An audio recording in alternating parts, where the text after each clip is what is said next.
Ndinokanudza ivana mandiwe kunaudzo manhoko dzozuva makumi mairi nosere mwedzi uno wandira.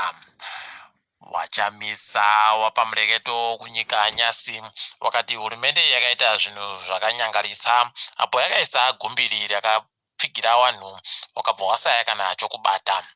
Wakati wazhinji watoisiwa muurombo nonyaya yegumbiri iri.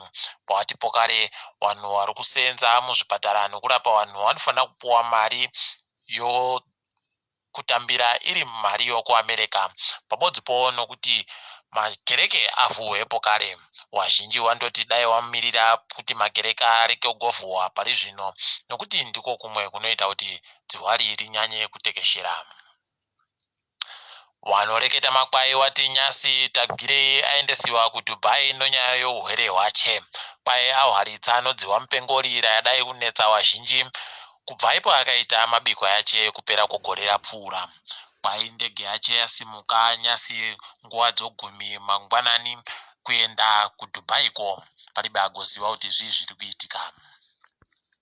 Hurumende yagobvumira kuti kamushonga kaya takakunyepai kuti kanosenzesiwa kumborapa mhuka ivermectin kasenzesiwe kurapa vanhu dzihwa mupengo.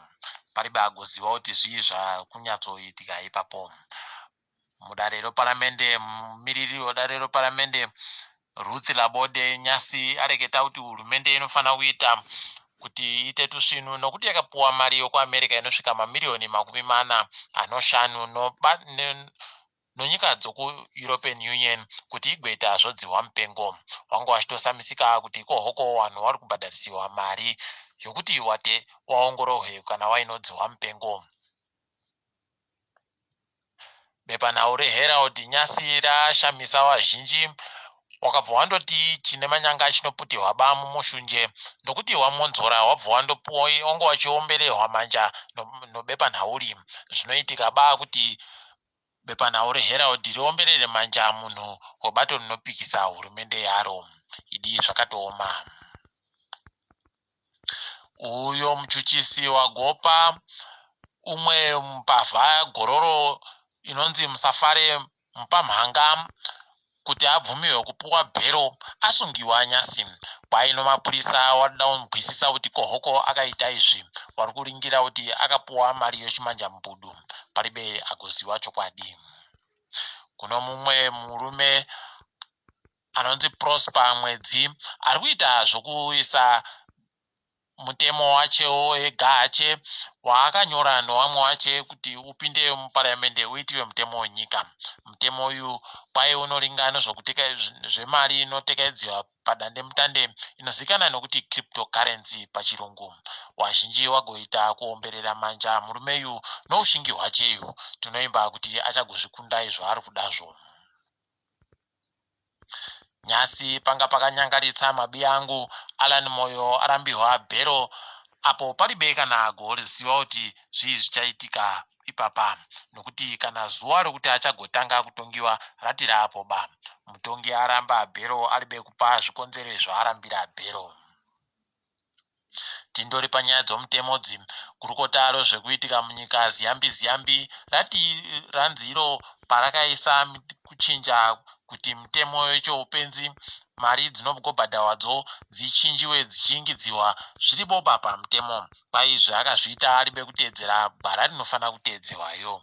Idi zvakandooma hino kuti musenha wacho uchagumirepi. Wanoita zvomugodhi wagoti iwo hurumende dai yambomira kuramba ichitora mari zvikamu 40 kubva muzana zvomari yokuAmerica yawanoboya. Wati izvi zviri kuita kuti wagotadze kana kuita chinhu chibodzi nokuti mari iyo inenge iri kukwana ba.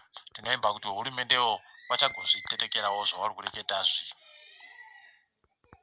Titatamuke hedu kuenda pasi rese. Nyasi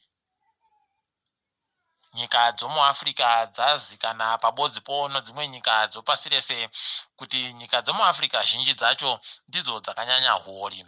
Wanoongorora nyaya dzouori wati nyika dzomuAfrica zhinji dzacho ndo dzinoita 23 dziri pasi dzomuAfrica. Zimbabwe iri pa 23 asi nhamba yayo yapiwa kwai nhamba yechizana 151 panyika 140 anopfumbamwe dzakaongororwa. Idi zvakatoma mabi yangu. South Africa yagoti iyo irida kugoita kuti mishonga yekudzivirira dzihwamupengo ipiwe kuvanhu zvakanaka. Watoti wachaisa kuti vanhu makambani anokwanisa kuita mabasa ekuti vabatsire kuita izvi achapuwa mapepa okuti vachagodai kuita sei musondo rinouya rimwe. Kwaipo kare vanhu vanobva kune dzimwe nyika vari muSouth Africa vachagonawo kupuwa kamushonga kazviribe kana kusarurwa. Pasi rese wanosenza wabasa wanosenza mumakambani wakataikirwa nemari inoita matiririoni okuAmerica 3 ano 900 omabhiriyoni omari. Waikwa izvi zvakanyanya kukonzerwa nodzihwa mupengo rakati kuuya rimwe. Apa pakarepo vanhu vane mari pasi rese wakawana mari inoita matiririoni 3 ano 200 omabhiriyoni omari yokuAmerica. Idi paribe chakanakira chimwe. Nyasi kuAmerica shiri yakabvuta rekeni pamusika womari unotengesewa makambani waWall Street nyasi. Kune bvonyongera rega rega zvokutoti vamwe vakutoendesiwa nokumadharodzi mhosva kuendesa kambani yeRobin Hood iyo iri kunzi ndiyo iri pakati pokuita kusikinya tukono kurambidza vanhu kuti watadze kuitawo mari. Idi zvakatooma mabi yangu. Takadaro hedu todipfamira pano. Ndini wenyu Mhandiwe Wonhau.